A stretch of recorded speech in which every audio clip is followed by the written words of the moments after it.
Welcome back, welcome back. Who is behind the mysterious plot to rule the world?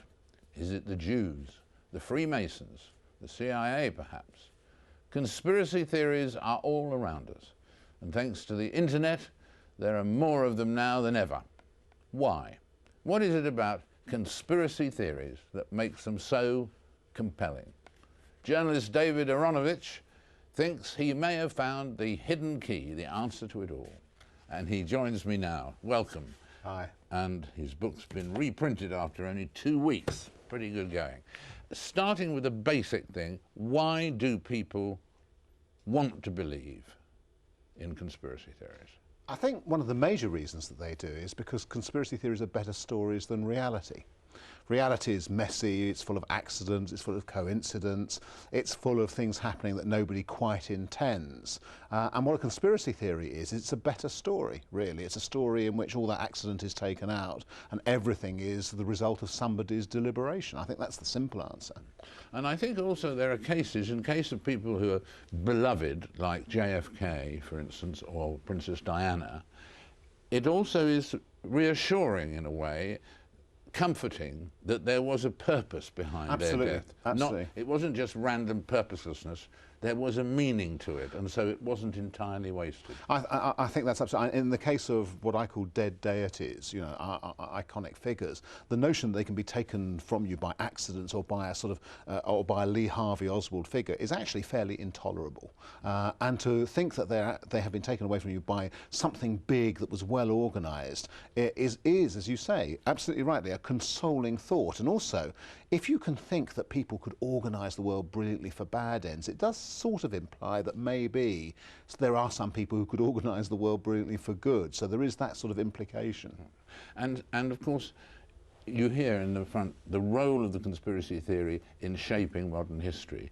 I mean, it does have a role, these conspiracy theories. They do affect what happens sometimes. I mean, I suppose all of the stuff about the Jews that the Nazis were putting out had an effect on the German people. It did. The first chapter in the book is about the document called the Protocols of the Elders of Zion, which was a document which was widely circulated after the First World War, particularly successful in Germany, but not just in Germany, in many other states as well, and is even now frequently believed and cited in places in the Middle East, on Iranian television and so on, but which was essentially a forgery concocted in the last part of the 19th century and early part of the 20th century. And had a huge effect, particularly in Germany in the period after the First World War, as becoming a sort of explanation to people who couldn't work out how they had fallen so far down the abyss of history between 1914 and 1919. They'd lost their empire, they'd lost the war, they had become immiserated in poverty, and they looked around for some kind of explanation. And how do you work out, it's easier with history or with things that happened in the past, how do you work out which is a conspiracy and which isn't a conspiracy when you come up to the present day? For instance, 2 examples. People say that the Americans must know more and they're concealing it about bin Laden because they've got such technology they can pinpoint him. Surely they can pinpoint him. Or a tragic case of where Mrs. Morgan Tsvangirai was killed, and some people in Zimbabwe are saying that it was in fact a plot, a conspiracy to kill him, perhaps by Mugabe or Mugabe's men and so on. With current events, presumably, it's more difficult to know when they're conspiracies. It is slightly more difficult, but in a way, you go back to the same sorts of principles. Firstly, what is actually the evidence? What do we actually know and what can we tell them when we investigate it about what happened? And secondly, what, in a sense, does our common sense tell us about something? So take the case of bin Laden. If George Bush could have captured bin Laden, it would have been the most enormous feather in his cap, wouldn't it? I mean, can we imagine what the American reaction would have been? Far from being one of the most unpopular presidents, he might have significantly retrieved his popularity. I think we can say that it seems unlikely, doesn't it, on that America would have foregone an opportunity to capture him. Now, in the case of the car accident with Mrs. Tsvangirai, you can see why there might be a motive for somebody to bump Morgan Tsvangirai off, to have him murdered. The question is, firstly, are there lots of car accidents in Zimbabwe? Is it sort of given to that? So second, would the particular event that we're describing have been, is it better explained by a random car accident, or is it better explained in its actual in actually what happened by the possibility of a plot? Now, I can't sit here and know that, but it strikes me that that's perfectly discoverable. And the other thing is that presumably you found along the way some cases of conspiracies that were true, turned out to be true. I mean, there were a group called the Plumbers in the White House that did black bag jobs and raided the Watergate.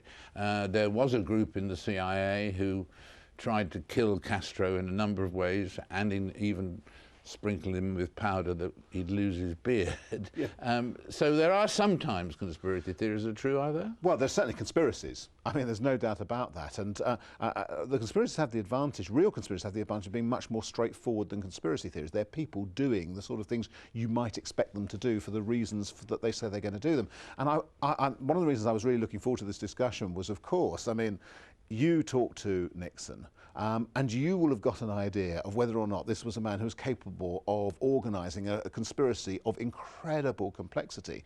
Whereas what actually happened in Watergate was the plumbers were discovered by a security guard, wasn't it, in the Watergate building? Yeah, accidentally found, yes. Accidentally found. What kind of devilish plot founders upon one security guard turning up at the wrong time, and on the president being implicated in the end because they've failed quite to wipe the White House tapes? Or another way of putting it is, if Bush could have organised 9/11, as some people believe, why couldn't he have organised the discovery of weapons of mass destruction in the Iraqi desert, which would have been a much easier thing to do?